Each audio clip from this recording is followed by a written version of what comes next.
আজকে বানাবো কাঁচা পাকা দুই ধরনের টমেটো দিয়ে মজাদার চিংড়ি মাছের রেসিপি, যেটা হবে স্বাদে অতুলনীয়।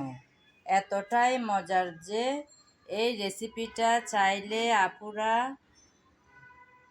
এই রোজার সময় সেহরিতে রাখতে পারেন। ভীষণ মজার কিন্তু রান্নাটা। কিভাবে আমি মজার এই রান্নাটা করব তা দেখতে হলে আমার সঙ্গে থাকুন। শুরুতেই আমি টমেটো কেটে নেব আর চিংড়িগুলোও কেটে ধুয়ে পরিষ্কার করে তারপর ফিরে আসব আপনাদের মাঝে। ততক্ষণ আপনারা আমার সঙ্গে থাকুন।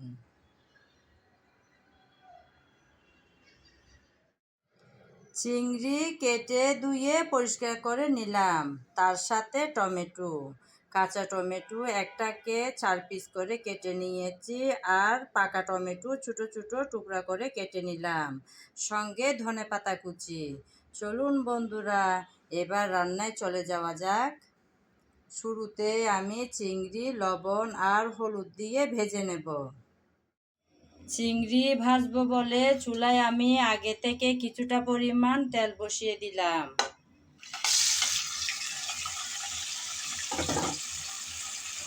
তেল গরম হয়ে যাওয়ার পর দিয়ে দিলাম সামান্য হলুদ আর লবণ দিয়ে চিংড়িগুলো হালকা করে নেড়ে চেড়ে চিংড়িগুলো ভেজে নেব।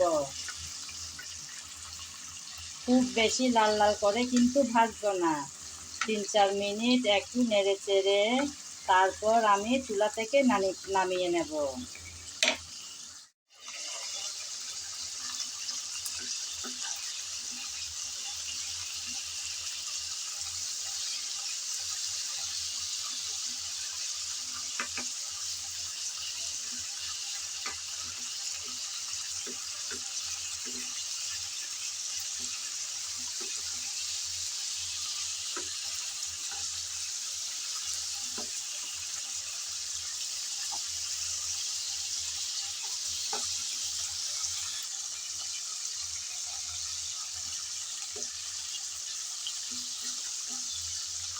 উল্টিয়ে পাল্টিয়ে চিংড়িগুলো আমি 3-4 মিনিট যাবৎ ভেজে নিলাম, আর বেশি লাল করে ভাজবো না।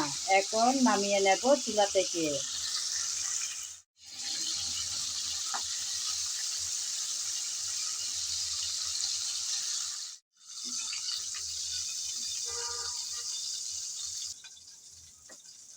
সবগুলো চিংড়ি ভেজে তুলে নিলাম, এখন চলে যাব রান্নায়।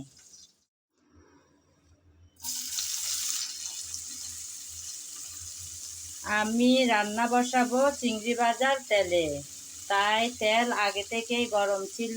সেই গরম তেলে দিয়ে দিলাম পেঁয়াজ কুচি,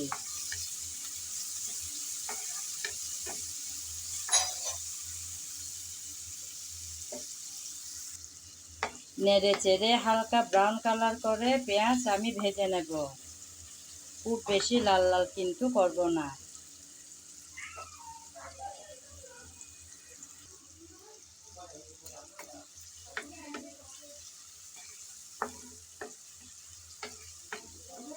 নেড়ে চেড়ে হালকা ব্রাউন কালার করে ভেজে নিলাম। এখন দিয়ে দেব আদা বাটা আর রসুন বাটা।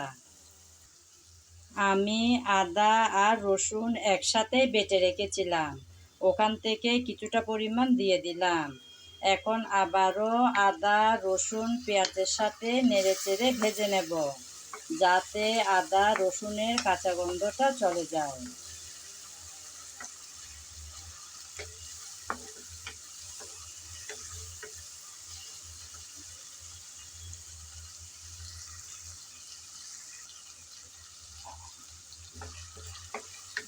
আদা রসুন পেঁয়াজ কিছুক্ষণ নেড়ে চেড়ে ভেজে নিয়েছি, এখন দিয়ে দেব মশলা। প্রথমে দিলাম হলুদ, তারপর মরিচ। ঝালটা যে যেমন খেতে পছন্দ করেন সেরকম দেবেন। এখন দিয়ে দিলাম জিরা ধনিয়া গরম মশলা সব একসাথে গুঁড়ো করা পাউডার। তারপর দিলাম লবণ, স্বাদ মতন লবণ দিয়ে দিলাম। নেড়ে চেড়ে ভালোভাবে কষিয়ে নিতে হবে, যাতে মশলা যাতে পুড়ে না যায়, সামান্য পানি দিয়ে দিতে হবে। তাই আমি সামান্য পরিমাণ পানি দিয়ে দেব।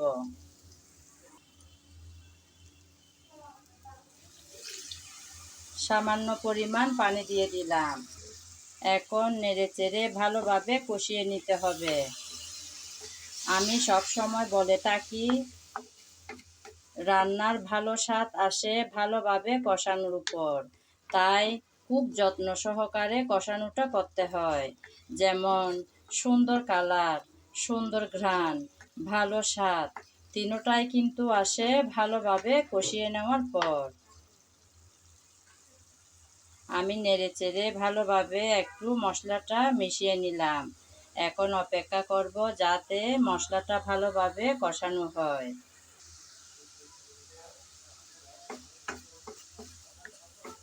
কিছুক্ষণ সময় ধরে আমি মশলা নেড়ে চেড়ে ভালোভাবে কষিয়ে নিলাম। মশলা থেকে কিন্তু তেল আলাদা হয়ে আসলো। এতেই বোঝা যায় বন্ধুরা, মশলা ভালোভাবে কষানো হয়ে গেল। এখন দিয়ে দেব টমেটো।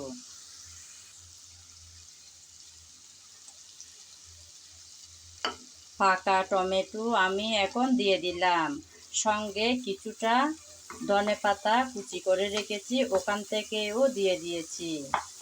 এই কষানোর সময় একটু ধনেপাতা দিলে মশলাতে খুব সুন্দর একটা ধনেপাতার ফ্লেভার থাকে। তাই শুরুতে কিছুটা পরিমাণ দিয়ে দিলাম। এখন নেড়ে চেড়ে ভালোভাবে কষিয়ে নিতে হবে, যাতে টমেটোটা ভালোভাবে সিদ্ধ হয়ে আসে।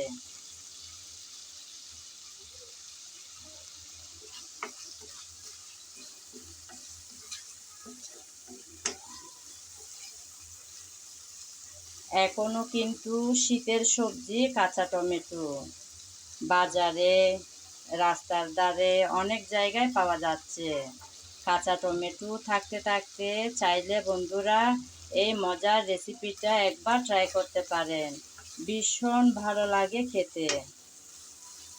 তাই আমি আজ পাকা আর কাঁচা টমেটো দিয়ে এই মজার রেসিপিটা বানিয়ে নিচ্ছি আর আমার বন্ধুদের মাঝে শেয়ার করে দিচ্ছি।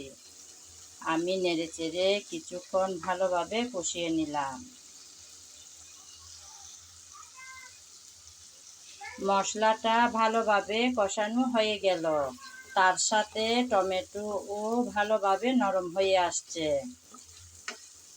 হাতা দিয়ে একটু এভাবে চেপে চেপে দিলে একদম ভেঙে যাবে।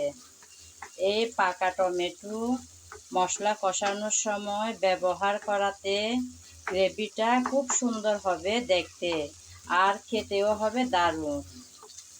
তাই আমি কাঁচা টমেটোর সাথে পাকা টমেটোও ব্যবহার করলাম আজকের এই রেসিপিতে।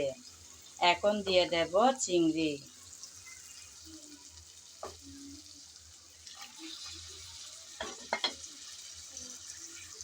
চিংড়িগুলো দিয়ে নেড়ে চেড়ে ভালোভাবে আবারও একটু কষিয়ে নেব। অনেকক্ষণ যাবৎ সময় ধরে কিন্তু কষাতে হবে না, কারণ চিংড়ি আমি আগেই ভেজে নিয়েছিলাম। একটু নেড়ে চেড়ে ভালোভাবে মিশিয়ে কষিয়ে নিলে হবে।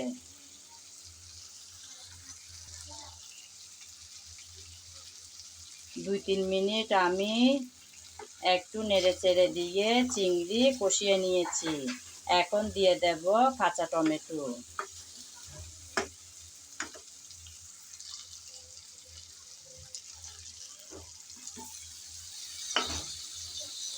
দিয়ে দিলাম কাঁচা টমেটো।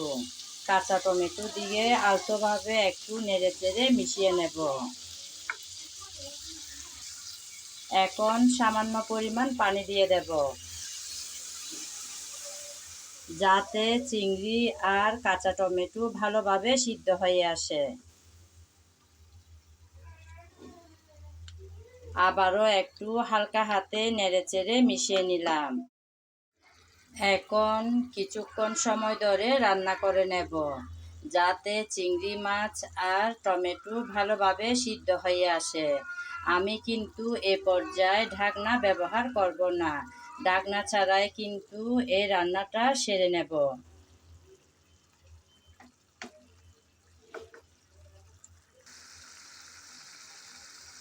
পানি দিয়ে হালকা করে নেড়েচেড়ে তারপর কিছুক্ষণ রান্না করে নিলাম।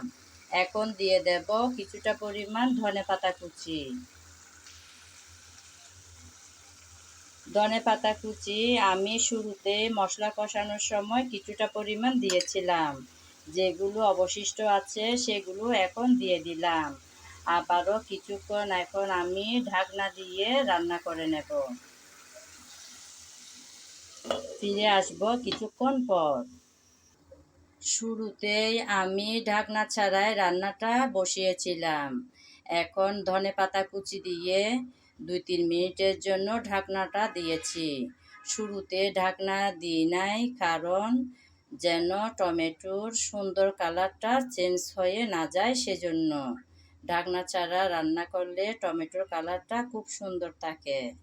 এখন অপেক্ষা করব 2-3 মিনিট।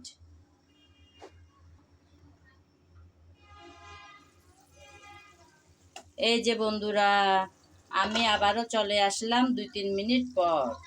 আমার রান্না কিন্তু একদম রেডি। দেখুন বন্ধুরা, আমি ঢাকনা ছাড়া রান্না করেছি বলে কাঁচা টমেটোর কালার একদম সুন্দর আছে।